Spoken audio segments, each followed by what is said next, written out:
Burnham and Tyler are also given a moment to reflect on life on Pahvo and consider a future where the war is over and Starfleet has won, until Burnham raises the very valid point that she was sentenced to life imprisonment at the beginning of the series. Right now, it's only the war that's stopping her from seeing the punishment through, which makes the fact that Burnham is fighting so fervently to end the war all the more admirable. Related article: Star Trek Discovery vs. the Orville, which is best? This shows itself again when Burnham and Tyler's burgeoning romance allows them to briefly entertain the idea that the needs of the few or the one can be just as important as the needs of the many. It's a nice thought, but ultimately both Burnham and Tyler's actions show they know otherwise, and both fight to ensure their mission is a success, even if they disagree on how to do it.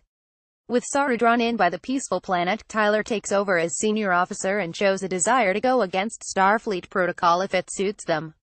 That, alongside the fact that Tyler later admits he wants to hurt all the Klingons who hurt him, highlights a new character quirk for Tyler, hinting at a darker side to the character that hasn't been touched on before. Copyright CBS Netflix. But we can't stay on Pahvo forever, and this week's episode saw the return of the Klingons themselves, with El-Rel recovering from being attacked by Tyler in episode 5 and now apparently trying to pledge her allegiance to Cole, offering to get information out of the captured Admiral Cornwell to prove her loyalty. The fact that El-Rel then turns around to Cornwell and claims she wants to defect is an interesting development, but it's one that promptly goes nowhere as the pair's short-lived team-up is quickly discovered and Cornwell is taken out of the equation completely, apparently killed by El-Rel. The Klingon storyline has never been the most exciting, but hopefully next week will bring all the half-formed story threads and ideas back into some sort of order.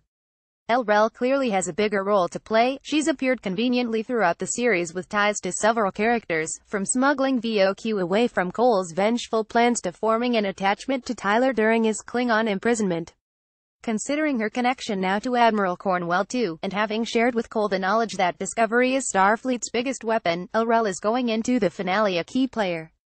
But then again, if she doesn't appear in the episode at all, at this point that also wouldn't be surprising. Copyright CBS Netflix. With so much going on, the episode just about has enough time to also gloss over the Stamets storyline too, briefly touching on his post-spore drive confusion and reiterating that the spore drive technology is generating ill effects too, which will no doubt have consequences for the Discovery in the near future.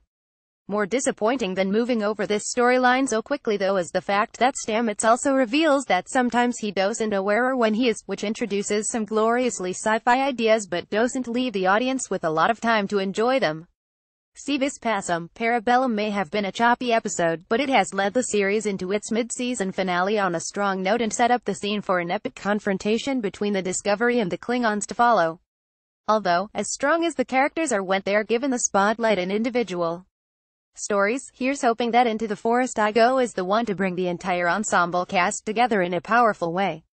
Star Trek Discovery airs on CBS All Access in the US and Netflix in the UK. Want up to the minute entertainment news and features? Just hit like on our Digital Spy Facebook page and follow on our @DigitalSpy Twitter account and you're all set.